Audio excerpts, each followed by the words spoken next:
Good morning everyone. आज हम पढ़ेंगे षष्ठ पाठ 6 समुद्र तट। तट अर्थात होता है किनारा। इस प्रकार इस पाठ का नाम हुआ समुद्र का किनारा। तृतीया चतुर्थी विभक्ति। यहाँ पर संस्कृत में 7 विभक्तियाँ होती है। तृतीय विभक्ति का अर्थ होता है से, अर्थात जिस चीज़ से हम काम कर रहे हैं वह। और चतुर्थी विभक्ति का अर्थ होता है के लिए, अर्थात जिस चीज़ के लिए हम काम कर रहे हैं। उदाहरण लेते हैं, मैं चौक से पढ़ाती हूँ, तो तृतीय विभक्ति चौक से, उस कलम से मैंने पढ़ाया है, तो यहाँ हो गई तृतीय विभक्ति। और चतुर्थी अर्थात के लिए, मैं परीक्षा में पास होने के लिए पढ़ रही हूँ, तो क्यों पढ़ रही हूँ? पास होने के लिए, तो वहाँ हो गई हमारी चतुर्थी विभक्ति। इस प्रकार के शब्दों को हम इस पाठ के अंतर्गत पढ़ेंगे तथा समझेंगे। पाठ को पढ़ना प्रारंभ करते हैं। एषः समुद्र तटः। एषः अर्थात यह, समुद्र तटः अर्थात समुद्र का किनारा है।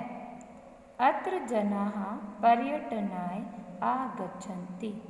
अत्र यहाँ पर जनाः लोग पर्यटनाय घूमने के लिए आगच्छन्ति आते हैं। पर्यटनाय अर्थात घूमने के लिए, तो यहाँ चतुर्थी विभक्ति का प्रयोग हुआ है। यह समुद्र तट है, यहाँ पर लोग घूमने के लिए आते हैं। केचन तरंगे क्रीडन्ति। केचन कुछ लोग, तरंगे अर्थात लहरों से, क्रीडन्ति खेलते हैं। समुद्र में जो लहरें उठती है उनसे कुछ लोग खेलते हैं। केचन च नौकाभिः जल विहारं कुर्वन्ति। केचन कुछ लोग, च मतलब और, नौकाभिः नाव से भी, जल विहारं कुर्वन्ति जल विहार करते हैं, अर्थात समुद्र में नाव से बैठकर जल का आनंद लेते हैं। तेषु केचन कन्दुकेन क्रीडन्ति। तेषु उनमें से, केचन कुछ लोग, कन्दुकेन अर्थात गेंद से, क्रीडन्ति खेलते हैं। कुछ लोग जो हैं वे समुद्र तट पर गेंद से खेलते हैं। अब खेलने का कार्य गेंद से हुआ है, तो यहाँ हुई है हमारी तृतीया विभक्ति। बालिकाः बालका च बालुकाभिः बालुकागृहं रचयन्ति। बालिकाः मतलब लड़कियाँ, बालकाः लड़के, च मतलब और, लड़कियाँ और लड़के, बालुकाभिः बालू रेत से, बालू का ग्रह मतलब बालू रेत से, बालू रेत का घर, रचयन्ति बनाते हैं। मध्ये मध्ये तरंगा बालुकागृहं प्रवाहयन्ति। मध्य मध्य बीच बीच में तरंगे, जो लहरें उठती हैं वे बालुकागृह बालू रेत के घर को, प्रवाहयन्ति बहाकर ले जाती है। समुद्र में जो लहरें उठती हैं वो एकदम आती हैं और बालू रेत का जो घर बना हुआ रहता है उसे मिटाकर चली जाती है या बहाकर चली जाती है। एषा क्रीडा प्रचलति एव। एषा मतलब यह, क्रीडा मतलब खेल, बार बार घर बनाना और उसका वापस पानी में बह जाना, इस प्रकार का खेल प्रचलति एव चलता ही रहता है।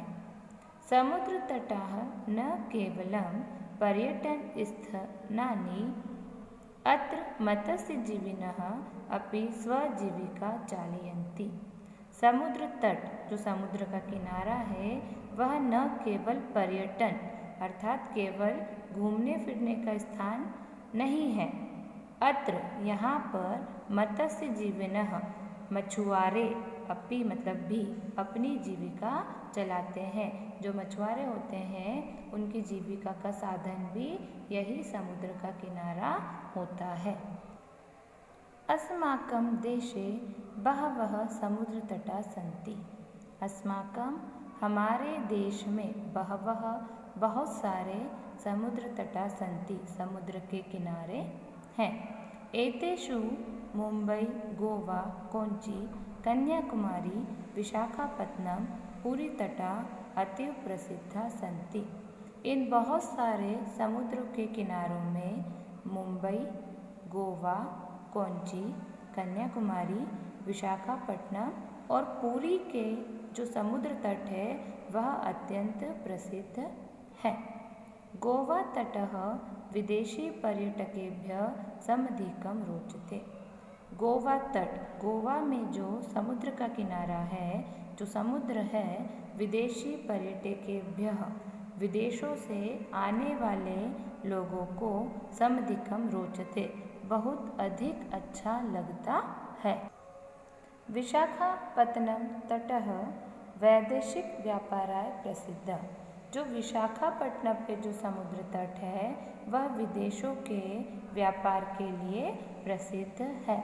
मतलब यहाँ से, भारत से जो माल पहुँचाया जाता है और जो विदेशों से हमारे भारत में माल आता है उसके लिए विशाखा तट जो है वह अत्यंत प्रसिद्ध है। कोच्चि तट नारिकेल फलेभ्यः ज्ञायते। कोच्चि का जो समुद्र तट है वह नारियल के लिए जाना जाता है। वहाँ पर नारियल के बहुत अधिक पेड़ होते हैं। मुंबई नगरस्य जुहू तटे सर्वे जनाः स्वैरं विहरन्ति। मुंबई नगर पर जो समुद्र तट है जिसे हम जुहू तट के नाम से जानते हैं, वहाँ पर सर्वे जना सभी लोग स्वैरम मतलब बिना किसी रोक टोक के विहरन्ति घूमते हैं। चेन्नई नगरस्य मेरिना तटः देशस्य सागर तटेषु दीर्घतम। चेन्नई नगर का जो समुद्र तट है उसका नाम मेरिना तट है। वह देश के सभी समुद्र तटों में सबसे अधिक बड़ा है। भारतस्य तीसृषु दिशासु समुद्रतटा सन्ति। भारत की तीनों दिशाओं में समुद्र तट है। अस्मात् एव कारणात् भारतदेशः प्रायद्वीप इति कथ्यते। अस्मात् इसी कारण से भारत देश को प्रायद्वीप कहा जाता है।